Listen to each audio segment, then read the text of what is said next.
trabajamos en dos planos, un plano prehospitalario y un plano hospitalario. El plano prehospitalario es donde uno tiene que garantizar darle al paciente, a la víctima, al herido, etcétera, condiciones que te permitan entregarlo en un hospital, una clínica, en una posta médica, a un helicóptero, un patrullero, una ambulancia, en iguales o mejores condiciones. Entonces a eso súmenle que estamos en moto, que estamos con todo el equipo, que estamos con el casco, que estamos con los guantes, con las botas. No es cómodo caminar así, no es cómodo moverse así, no es lo mismo estar con zapatillas y jean que estar con todo el equipo completo. Sobre todo si estamos haciendo enduro, por ejemplo, y llevamos equipo extra de protección. Entonces, dentro del entorno prehospitalario, yo voy a ser bien pesimista y realista, el tiempo está en contra. El tiempo está en contra, las condiciones están en contra, hace calor, hace frío, estás cansado, estás sudando, estás deshidratado, tienes hambre. No sé si les ha pasado, pero en un viaje largo, a los 3, 4 horas ya el casco te empieza a doler, quieres parar, te duelen las piernas, entonces súmale a eso que tengas un accidente. Entonces realmente tienes muchas cosas en contra. Entonces no piensas igual a como vas a pensar, por ejemplo ahorita que estamos cómodos, sentados, o si que estás en la casa con ropa normal y alguien se accidenta. Entonces entra a tallar mucho la adrenalina, ¿bien? Y aquí es donde entra el tiempo. El tiempo va en contra porque puedes estar en un lugar alejado, puedes estar tanto en la ciudad como en una zona rural, puedes estar quizás en un ambiente donde hay tráfico, donde hay, digamos, tránsito de alta velocidad, donde hay curiosos, donde hay mucha gente que se quiere meter a ayudar, donde el que ocasiona el accidente a lo mejor se quiere ir en contra tuyo. Entonces, son muchas las variables. Más allá de los 5 puntos que yo les pongo acá, y son los puntos que queremos compartir esta noche con ustedes, esto va más que nada a entender la figura general de qué es lo que se va a encontrar, porque normalmente la gente, cuando damos alguna charla o alguna capacitación, y uno quiere explicar un poco el tema de primeros auxilios, la gente de frente te dice, ya, pero ¿qué hago? ¿Qué es lo que tengo que hacer? Entonces, antes de entender qué es lo que vas a hacer, tienes que saber y entender a qué te estás metiendo, ¿no? Entonces, a veces es bueno meterse a ayudar, y a veces simplemente es bueno un paso atrás y ayudar a separar a la gente, ¿bien? O hacer un poco de espacio. Entonces, va a depender mucho de la situación. No, esto no es como un 2 más 2 igual 4, sino cada situación es diferente, hay muchas variables e infinidad de escenarios. Carencia de recursos. Bien, nosotros en la moto, todos los que montamos moto, en algún momento nos hemos preguntado cuánto de equipaje voy a llevar y qué voy a llevar. Y la regla de oro que normalmente hablan todos los que tienen sus páginas en Instagram, en Facebook, los que salen en documentales, toda la gente que es así recontra viajera, te van a decir equipa solo lo necesario. Pero, ¿qué es lo necesario? Eso entra a un plano un poco más subjetivo. Entonces, nada, primer consejo en realidad, dentro de lo necesario, tiene que haber algo que a ustedes les permita atenderse o atender a un compañero en caso de una emergencia. Médica, si es que tienes algún tema con alergias, algún antecedente, algún tema reactivo, etcétera, etcétera, o en caso de algún accidente, que es lo que vamos a ver ahora, que en realidad no tienes que llevar una mochilaza. Yo les he traído ahí lo que nosotros llevamos, que entra en ese maletincito, que es lo básico. Entonces ahí primer consejo, lo necesario, dentro de lo necesario tiene que haber una pequeña porción que sea lo indispensable para una atención médica. Bien, lo básico, para poder ayudar a un compañero o ayudarnos a nosotros mismos.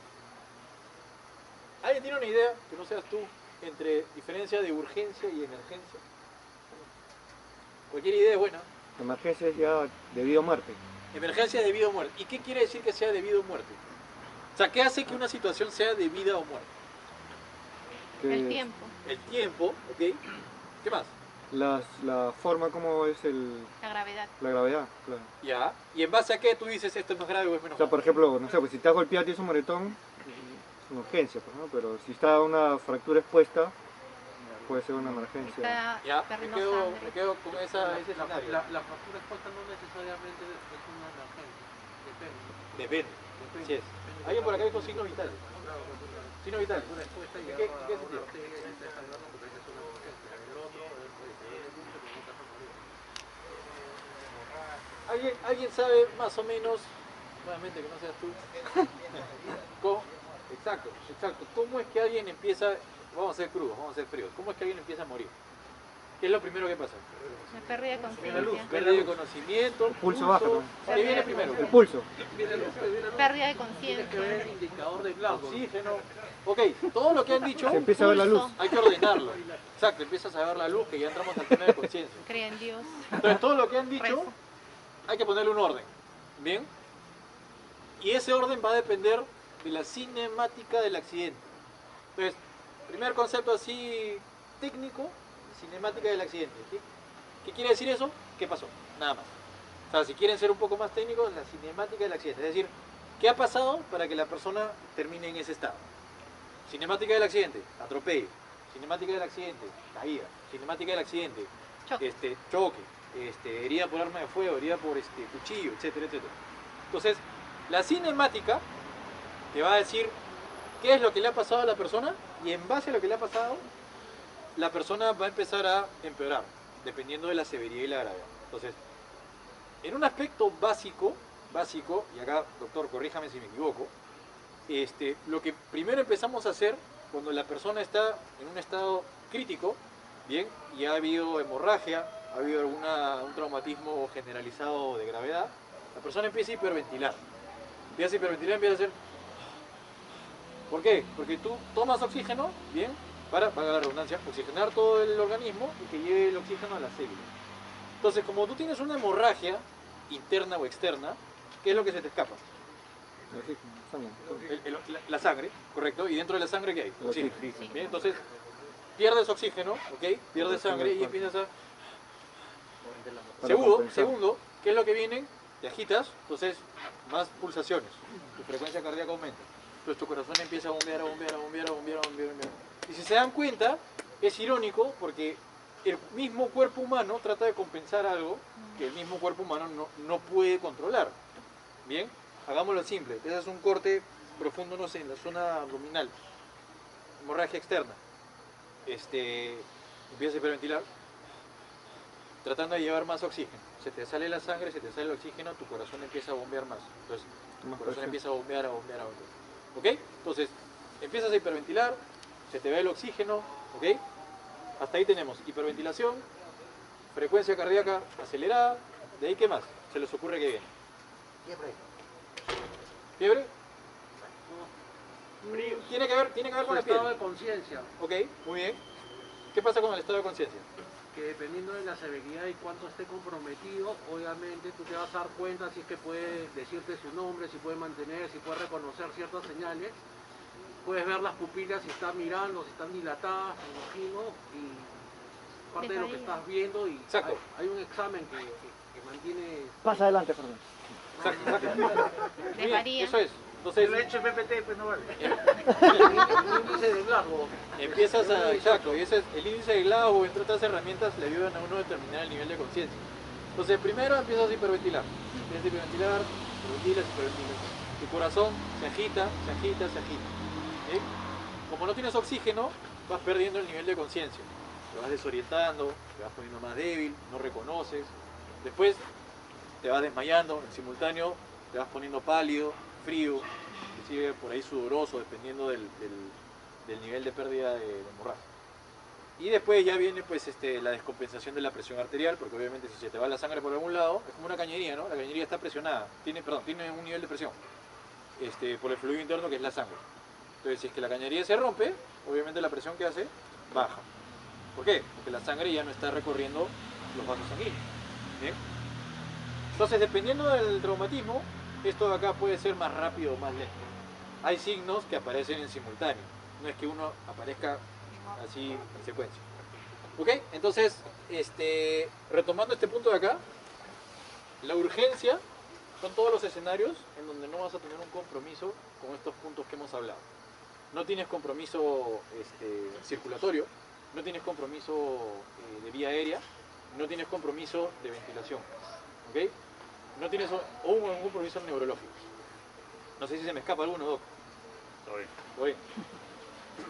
Entonces, si no tienes algún compromiso circulatorio, es decir, no se te está escapando la sangre por ningún lado. Si no tienes algún compromiso de vía aérea, es decir, no tienes la vía aérea cerrada, boca o nariz. Si no tienes algún problema mecánico en el tórax que te impide hacer una ventilación, o si es que no tienes algún déficit neurológico, ninguna de esas cuatro situaciones, bien, te puedes encontrar ante una urgencia. Una emergencia es cuando vas a tener compromiso o neurológico, o circulatorio, o ventilatorio, o de vía aérea. ¿Ya? Cualquiera de esos cuatro indicadores te dicen, esta persona puede morir si no haces algo ahorita. Entonces esa es la diferencia. Emergencia, peligra la vida por cualquiera de los 4 aspectos que hemos hablado. Y la urgencia pueden ser lesiones que son distractoras, pero no son mortales. Alguien lo dijo por ahí, por ejemplo, una fractura. Una fractura externa o interna puede ser una urgencia, pero no necesariamente puede ser una emergencia. Ahora, una fractura, por ejemplo, interna, ¿bien? Dependiendo del vaso sanguíneo que lesiones, es un vaso sanguíneo de gran calibre, como en las piernas, sí puede ser una emergencia, porque empiezas a tener una pérdida de sangre profusa, un sangrado profuso. Bien. Traumatismo, generalizado o focalizado. Nosotros, como vamos en moto, tenemos una gran probabilidad de sufrir algún traumatismo generalizado. Un traumatismo generalizado es en donde por la cinemática de trauma, la probabilidad de tener una lesión generalizada en todo el cuerpo es alta. Ir en moto, ir en carro, saltar en paracaídas, parapente, caerse de altura considerable. Todo lo que implique lesiones en el cuerpo de pies a cabeza lo agrupamos dentro de los traumatismos generalizados. Y un traumatismo focalizado es, por ejemplo, si yo me caigo así parado y me doblo la mano, o si alguien me clava un cuchillo en la pierna, o si alguien me dispara en el brazo. Esos son traumatismos focalizados. Normalmente los focalizados están concentrados en extremidades. Sin embargo, hay algunos traumatismos focalizados que sí pueden después complicarse y llevar a una condición generalizada, dependiendo del tiempo que ha pasado y de la lesión. Bien, y finalmente los do's and don'ts, que yo les dije al comienzo. Los do's básicamente son, si sabes, ayuda. Los don'ts, si no sabes, igual ayuda. Pero ¿cómo ayudas? A un paso. Entonces no es difícil, ¿no? Si sabes, ayudas, y si no sabes, también ayudas. Pero ¿cómo ayudas si no sabes? Paso al costado y simplemente dejando a la gente trabajar, ¿no? Lo más importante de la charla son estas 4 letras de acá. CABC. Nada difícil de comprender. Cuando vamos a atender a alguien, ¿ok? Y vemos que alguien, por ejemplo, está tirado en el piso, yo lo primero que tengo que ver es si la persona tiene algún sangrado profuso. ¿Por qué? Porque la muerte rápida, violenta y súbita es por pérdida de oxígeno, que ya lo hablamos hace un rato. Y esa pérdida de oxígeno se da cuando hay un sangrado profuso. Y un sangrado profuso es un sangrado agresivo, interno o externo. Claro, el sangrado interno, hay ciertos signos que hay que entender o hay que descifrar del cuerpo, que no es fácil verlo en la parte prehospitalaria. Vamos primero con el sangrado externo. El sangrado externo obviamente lo ven porque hay un charco de sangre o hay un sangrado activo, o la ropa está manchada en sangre, qué sé yo, y te das cuenta que la persona está perdiendo sangre de manera violenta. Entonces, lo primero que hay que hacer, siempre, la persona tiene o no tiene hemorragias. Bacán. Entonces, si no tiene, ok, debe ser algo contuso. Si es que sí la tiene, ok, vamos a descubrir para ver dónde es que tiene el sangrado. Y se hace el sangrado, el control del sangrado por medio de presión directa o un vendaje compresivo, dependiendo de qué tan agresivo sea el sangrado.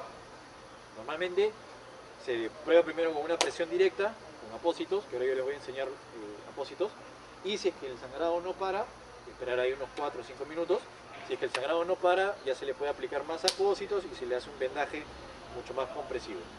Está también el torniquete, pero acá como estamos en un entorno urbano, esta es una medida ya más extrema, que no viene al caso tomarla en cuenta. Y una vez que uno dice, ok, no hay sangre, o si hay sangre pero ya controlé, me voy a la vía aérea y me hago una pregunta y digo, mi compañero o mi compañera, ¿respira o no respira? ¿Puede respirar o no puede respirar? Si la ventilación suena como ronquido, gorgoteo o estridor, ronquido es típico ronquido, el gorgoteo es como si estuviese haciendo gárgaras, lo que hace sospecha de vómitos o sangrado en la vía aérea superior. Y el estridor es como el silbido de la máquina. Bien, y eso puede ser desde algo neurológico hasta un tema respiratorio. Pero bueno, lo que hay que entender es que la vía aérea que no suena es una vía aérea sana. Y si tu vía aérea suena por algún ronquido, gorgoteo o estridor, es porque hay algún problema en esa vía aérea. ¿Ya? Ahora vamos a ver cómo trabajar una vía aérea no segura. Control de la ventilación. Yo lo que quiero ver acá, después de que yo he visto, sangra o no sangra, respira o no respira, quiero ver cómo respira. Rápido, lento, profundo, superficial, simétrico, asimétrico. Acá hay una mnemotecnia que se llama FRAS, frecuencia, ritmo, amplitud, simetría. Frecuencia, rápido o lento. Ritmo, rítmica o arrítmica. Primero hace 2, luego hace 6, luego hace 1, luego hace 2. ¿Qué más dije? Amplitud, profundo o superficial, y simetría. Si la flexión del torso es simétrico o si solamente se nota la ventilación por un lado. Bien. Cada uno de estos signos que pueden encontrar tiene una forma de tratarse que obviamente lo tiene que hacer el personal paramédico o médico. Pero es bueno que ustedes puedan entender más o menos qué buscar en la persona. Entonces aquí lo que hacemos es, vemos cómo ventila. Bien, frase, frecuencia, ritmo, amplitud, simetría. Y el control de la circulación. Acá usualmente hay confusiones con esta C. Lo que yo hago en esta C es compruebo si efectivamente el sangrado está controlado o de alguna forma el sangrado ha seguido. Y lo que hago es busco las 3 P's: piel, pulso, perfusión. Piel, veo si tengo la piel pálida, fría, rigurosa. Pulso, compruebo. Pulso radial, pulso carotidio, etc. Y perfusión, el llenado capilar. Si es que yo presiono acá y suelto, en un segundo debería tener un llenado capilar. No quiere decir que la sangre está corriendo por el tejido. Bien, entonces esas son las 3 P que nosotros buscamos acá en el control de circulación. Fácil, CABC. ¿Sangre hay o no hay? ¿Puede respirar o no puede respirar? ¿Cómo respira? Y las 3 P: piel, pulso, perfusión. Nuevamente, control de sangrados. ¿Puede respirar? ¿Cómo está respirando? Y las 3 P: piel, pulso, perfusión. Sin duda. Gracias. Bien. Acá lo que hemos hecho, hemos añadido 3 pasos a los 4 que vimos hace un rato. Hace un momento lo que hemos hecho en la diapositiva anterior es ver solamente evaluación del paciente. Entonces, ahora entramos un poco más a lo que es la escena en general. Entonces, primero lo que hablábamos al inicio, la seguridad de la escena. Dentro de los accidentes, Dios quiera que nunca nos pase, pero dentro de los accidentes nos podemos encontrar o en carretera o en trocha, un montón de escenarios. Entonces hay que controlar tráfico, hay que controlar curiosos, hay que controlar otros carros que están pasando, otras motos, hay que controlar a veces delincuencia, curiosos. Todos esos detalles vienen en la parte de la seguridad de la escena. Entonces siempre es bueno que si bien ocurre algún accidente, alguien se cayó de la moto, alguien lo chocaron, etcétera, etcétera, ponerse a buen recaudo en la zona auxiliar o meterse quizás en alguna propiedad que esté lejos de la vía. No está de más recalcar el tema de la seguridad de la escena, siempre como un tema nuestro para no ser parte del problema. Lo segundo que hacemos es, obtenemos una impresión general. Y esto me va a servir porque yo cuando le dé la información a las personas de la ambulancia, ¿bien? Lo que ellos van a querer saber es qué edad tiene el paciente, sexo, en qué posición lo han encontrado y si es que has encontrado algún sangrado profuso. Bien, entonces esto básicamente es información. 3, como estamos ante un traumatismo generalizado, lo que queremos hacer es restringir el movimiento de la persona. Entonces lo que hacemos es una inmovilización que ahora la vamos a enseñar. Y luego vamos a lo que ya hemos hablado, CABC. Ok, vamos al equipo mínimo. Normalmente, no sé si es que todos, como cuando han visto algún maletín de primeros auxilios, normalmente son grandes, son voluminosos y realmente llevarlo una moto o llevas un top case o llevas ese maletín. Y en realidad no es la voz. Entonces, lo que nosotros aconsejamos es que ustedes tengan un pequeño maletín y después, si quieren conversando, les podemos dar los consejos de qué llevar, qué no llevar, con cosas básicas para poder trabajar 2 tipos de situaciones.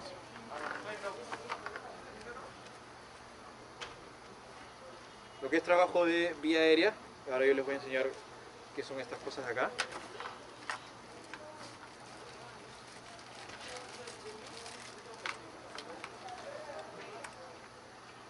Estas son unas cánulas que lo que hacen es aseguran la lengua para que no se vaya para atrás, ingresan en la cavidad bucal y lo que hacen es dejan la lengua hacia abajo en la parte plana del paladar para que no se vaya hacia atrás y no provoque el ronquido. Entonces, en una persona que está inconsciente, lo que se hace es se le permeabiliza la vía aérea con uno de estos dispositivos que son unas cánulas orofaringeas o tubo de mayo.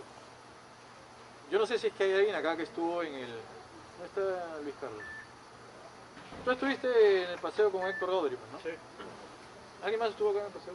¿Alguien lo conoce? ¿Lo conocía a Héctor Godri? ¿Tú estuviste creo también o no? No, no estuve. Él Pues- era amigo mío, vivía cerca de La Molina, salíamos en 2016. Sí. Bueno, en el año 2019 fue, ¿no? ¿O 18? 18. En Semana Santa 2018 fuimos al norte, a Huaraz, Carhuaz, ¿no? Huaraz. Y de regreso tuvimos un accidente,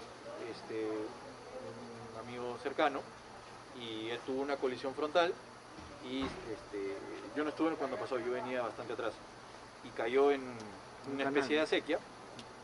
Y en realidad cuando el traumatismo es tan fuerte y tan agresivo, por más que lleve 5.000, 10.000 dólares de equipo de protección encima, ya la cosa está hecha porque vas a tanta velocidad, no por irresponsabilidad del motociclista, sino por qué tan violento es el impacto con otro vehículo.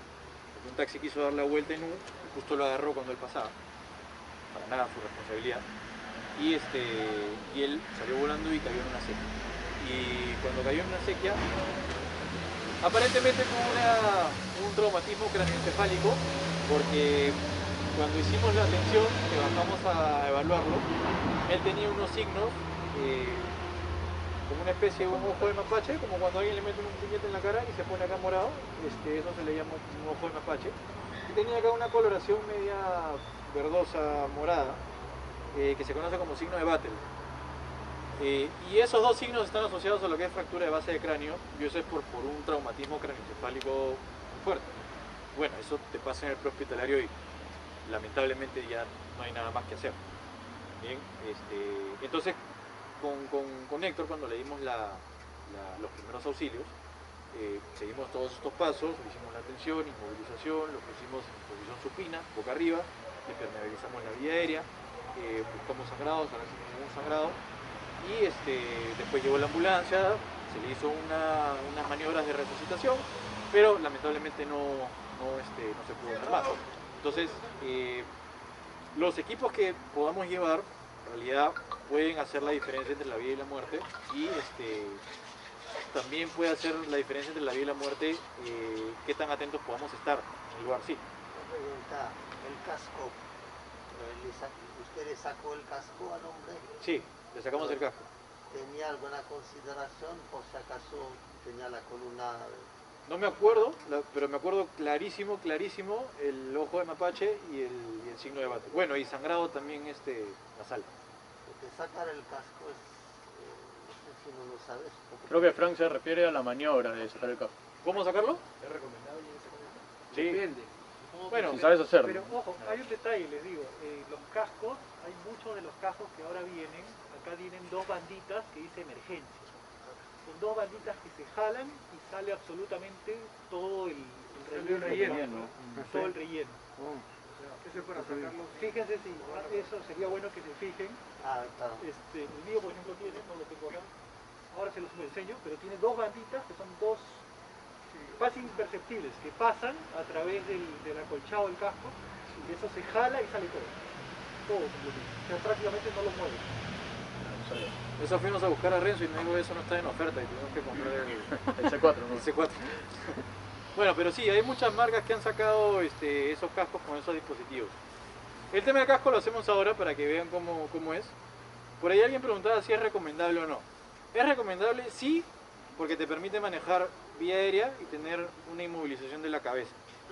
Es recomendable, no, cuando por el traumatismo, a lo mejor en la zona cervical hay alguna deformación o algún objeto empalado o alguna otra malformación o deformidad que al momento que tú retires el casco va a perjudicar la situación de la víctima. Pero bueno, en temas de atención, personalmente, yo aconsejo al paciente totalmente descubierto. Descubierto en el sentido que tengas control total de cabeza y el cuerpo en general. La otra consideración, perdón Carlos, Sí. es que si no sabemos cómo sacar el casco, no sacarlo, ¿no? Claro. Claro, lo ideal es que la persona esté quieta. Entonces, si no sabemos cómo sacar el casco, hacemos de mucha ayuda simplemente sosteniéndole la cabeza alineada. Ya el tema de hacer el bamboleo para sacar el casco, eso lo vemos ahora. Pero lo que es importante es que cuando nosotros vamos a atender a un paciente necesitamos tener esta parte descubierta. ¿Para qué? Para poder manejar vía aérea. Pero eso es a lo que voy, para poder introducir estos dispositivos o estas otras de acá que son unas cánulas que van a la nariz. Eso nos ayuda a permeabilizar la vía aérea. Entonces, si yo no tengo acceso a la nariz o a la boca, la cuestión se va a complicar.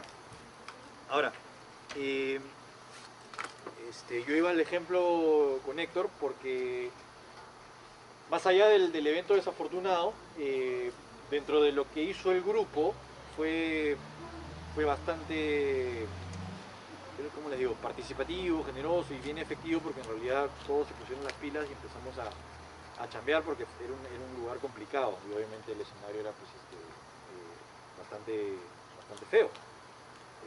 Entonces bajamos un maletín, yo me acuerdo que estaba también con el mío, nos ayudamos ahí con más personas, de por medio hubo una pelea porque el mismo taxista se quiso meter con nosotros los del grupo, tratando de tirarle la responsabilidad a nosotros. Entonces es una mezcolanza en realidad de un escenario que es complicado. Y les repito, ¿no? Vienes desde Huaraz, vienes cansado, vienes con hambre, con sed, con calor, incómodo, ya te duelen las piernas, te duele la espalda, los brazos, las piernas, la cabeza. Entonces no piensas igual. Entonces hay que estar un poco despejado y pensar bien qué es lo que se va a hacer. Entonces dentro de los equipos que yo les quería enseñar, de ahí, si quieren los podemos revisar, están estas tres categorías. Control de vía aérea, que ya es lo que yo les acabo de enseñar, las cánulas. Control de hemorragias, que son vendas y apósitos. ¿Qué son apósitos? Un apósito es, por ejemplo, el algodón viene doblado, ¿no? Como una sábana dentro de la bolsa. Entonces uno cortas la bolsa y sacas la tira de algodón, ¿no es cierto? Entonces ese algodón cortas como un cuadrado, dejas un cuadradito de algodón. Y luego en un espacio al costado agarras una gasa y la gasa más o menos tratas de sacar el doble de dimensiones que el algodón. Y esa gasa lo que hace es envuelve el algodón. Entonces básicamente es como una gasa que abraza a un algodón. A mí me habían dicho que se podría usar las toallas higiénicas para poder contener el tema de la sangre. Sí, también. Que era mucho más Hasta... Sí, es igual. Hasta tampones puedes usar. No, en serio. Ahí, Una herida de bala que alguien se está ahí la gente tiene su toalla higiénica. Lucho tiene. Claro. Siempre prevenido. El apósito es esto de acá. Esto es gasa que envuelve a un algodón. Y esto se saca y acá está el algodón, nada más. O sea, uno compra el algodón, la gasa y fabricas los apósitos. Y los envuelves en este papel. Nada más. O sea, en realidad no es caro. Y esto de acá, si es que hay una hemorragia, lo colocas sobre la herida y le puedes colocar otro apósito y le haces un vendaje para hacerlo completo. Y con venda la común, la elástica normal. Puede ser la venda elástica regular o puede ser vendaje compresivo. En ese momento, la verdad, hasta yo te diría con un polo. Una media. Así es. Si no tienes eso, puedes usar hasta también las bandanas, ¿no? Las bandanas, los buffs. Ahí no hay riesgo de ¿Contaminación? COVID, ¿sí? Sí. Pero preferible igual cortarle más. Da por hecho que ya está contaminado. Y súmale la coyuntura de hoy, ¿no? Con COVID. Entonces, o sea, sí o sí la herida va a estar contaminada. Y eso es un factor que no puedes hacer nada, lamentablemente. O sea, Claro, es usar eso o no usar nada y Claro. dejar que se desangre, ¿no? imposible decir que trabajamos de forma estéril ni hablar. O sea, te caes en la pista, estás en la carretera, estás en la trocha, estás en la arena. Es un desastre en realidad. Y, o sea, te digo porque cuando nos ha tocado también atender gente en dunas o en terrales, o sea, no sé, la gente está toda cochina, está la mezcla de sangre con lodo, entonces el tema de infección hasta puede jugar como un favor en contra porque te puede acelerar la muerte. Entonces, Claro, adicionalmente que también hemos atendido muchos accidentes en moto que son muy frecuentes, ¿no? Sobre todo en nuestro distrito, ¿no? Y siempre hay mucha suciedad alrededor, ¿no? Así que, bueno, Si tuvieras eso que básicamente. limpiar agua nomás. Oxigena. Claro, en nuestro caso, bueno, Pero si tenemos no tiene equipo, nada, pues, viene a ¿no? estarse ahí en la moto, agua. Agua, claro, sí, agua. Sí, Chorro de claro. agua y... agua. Sí, Lo que pasa es que hay una diferencia, lo que hablaste al principio es entre una emergencia y una urgencia, ¿no? La emergencia, la definición es que algo que te va a matar en la primera hora y no haces algo al respecto, ¿no? Una infección recién se va a instaurar en 12, 24 horas. Entonces, esa es la idea. correcto, sí. Entonces, como les dije al comienzo, ¿no? Esto no es 2 más 2 igual 4. Y olvídense, la gente grita, llora, te insultan, que te apures, que esto, que lo otro, entonces hay que tener mucha calma. Bien, entonces, hemorragias y vía aérea es algo de cajón que hay que llevar. Y como ven, no ocupa mucho espacio. Y después lo otro son accesorios que van a ayudar, ¿no? Una tijera de trauma. ¿No? Pero tengo una cuchilla. Entonces, esas cosas ayudan. Siguiente, doctor. ¿Y esas paralengua, eso se vende en una farmacia también? En donde venden Emancipación. equipos médicos de emancipación, ¿no? Sí, sí. Hay de distintos tamaños porque, obviamente, para distintos, Claro, ¿no? para el tamaño de la persona. Para el tamaño de la persona, ¿no? Si no miras eso, cuando ocurre un accidente, ¿qué posición implementas? Ahora practicamos, para que puedan ver. Bien, entonces esto es lo que tú puedes llevar en tu top case o en tu side case lateral, o en tu mochila, o en tus bolsillos inclusive.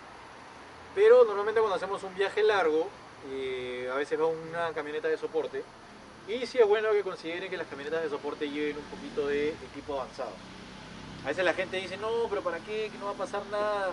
Mejor es preferible que esté y que no hayas tenido novedades a que tengas novedades y no tengas nada. Entonces por ese lado vamos más para la prevención. Y aquí voy con esto, ¿no? Equipos de inmovilización. Las tablas, que son las camillas que ustedes ven que tienen las ambulancias, que son unas tablas largas rígidas. Collarín para poder inmovilizar y férulas rígidas. Cuando ustedes pregunten por férulas, el mercado les ofrece férulas neumáticas, férulas rígidas, férulas blandas. Nosotros aconsejamos férulas rígidas, ¿por qué? Porque las pueden fabricar ustedes mismos. Se van a Sodimac y compran un listón de madera, como una especie de bajalenguas, pero un poquito más grueso y largo, del tamaño de un antebrazo, del tamaño de una pierna, y eso les puede servir como una férula. Lo envuelven con un vinifam y eso queda como una férula para poder alinear un miembro si es que se rompe una pierna, por ejemplo, o un brazo. Y después tienen otras férulas que sí son más comerciales, que son las férulas, ¿cómo se llama? Neumáticas. Neumáticas. Que hay que inflarlas y es un poco más complejo y en realidad no son muy recomendables porque ante alguna fractura no es el mejor equipo. Entonces, lo más barato, directo, rápido y sin entrar en muchos rodeos, férulas rígidas. Una pregunta, a veces no es mejor no tocarlo, porque algo nos pasó hace 2 meses que había un compañero en la Granada Sur Ajá. y tuvo fractura en la muñeca y en el hombro. La verdad que no sabíamos que tenía, sino que se quejaba de dolor. Pero lo que tú estás diciendo ahorita es tratar de inmovilizarlo, pero la verdad que es una fractura bien complicada, entonces no sabíamos, mejor era esperar ayuda, ¿no? Sí, claro, de todas maneras, mira. A ver, ahí hay dos temas. Disculpa, antes de Sí. lo que hicimos también es que cayó justo en la carretera, después de una subida donde los carros de atrás no Me van a veían ver. nada, pero por suerte cayó fuera de la vía. Ajá. Entonces lo que hicimos fue desviar los autos, pero no necesitábamos moverlo porque ya estaba a un costado. Y si hubiese caído, por ejemplo, en el mismo carril, ¿qué hubiesen hecho? No, sí estaba en la vía.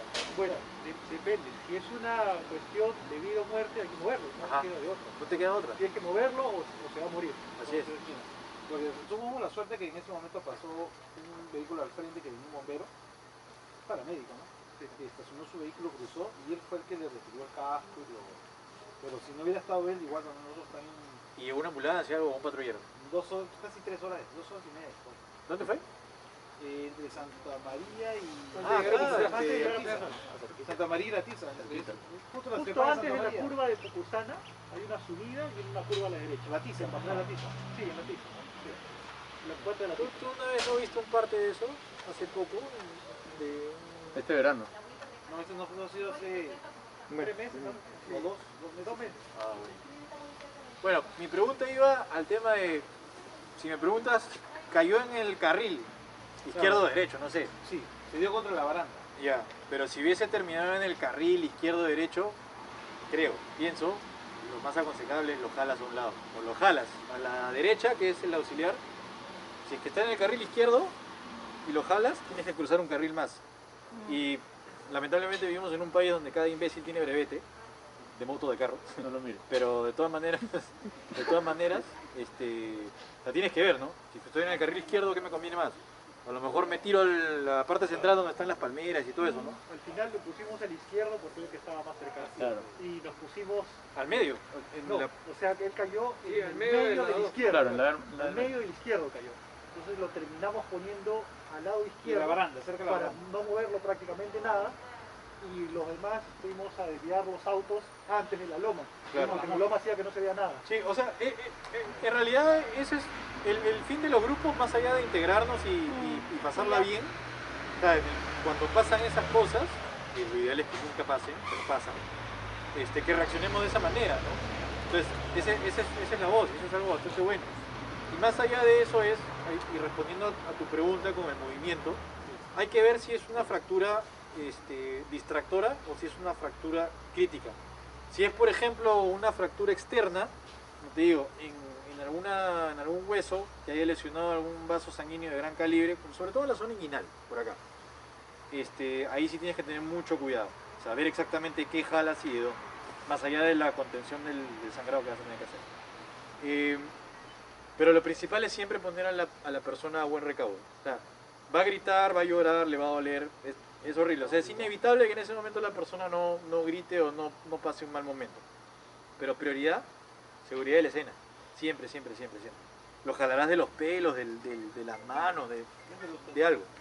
Claro, Claro. según las posibilidades, tratando de no moverlo lo más posible. ¿no? Sí, O sea, sí, sí. según- Ahora, ya si están con personal médico, a veces el personal médico, los que son capos, hacen reducciones. Por ejemplo, no sé si se te salió el hombro o la muñeca o algo, hay médicos que te lo acomodan. No, ahí me al que toque. operar Te del jalan hombro, y- del muñeco. Claro, te lo O sea, jalan. era grave. Ah, ¿lo operaron? Sí, claro, le han puesto unos tornillos Sangre encauchado, no anda con... Sí, un brazo robótico. Sí, puede ser parte de la... Si no lo Su jalaba. Winter Soldier, ¿no? Sí, lo jaló, sí, lo jaló. Si no lo jalaba, El brazo lo jaló. La verdad que no lo movimos porque pesaba como 180 kilos. O sea, los movidos son costaditos. Lo mejor que tiene. Lo rodaron. Oh, pero pero bueno. hay una precisión al de no tocar, me imagino porque preguntas por el trauma medular también. Claro, no sabíamos que había pasado. Tienes que, y inmediatamente si tienes un trauma medular rápido, si la persona está ahí y te dice no siento las piernas, no puedo mover las piernas, ya tienes que sospechar un trauma medular. Y ese movimiento sí es más Perjudica. complejo, ¿no? Y ese no es para decir, ahí tienes que movilizar, y supongo que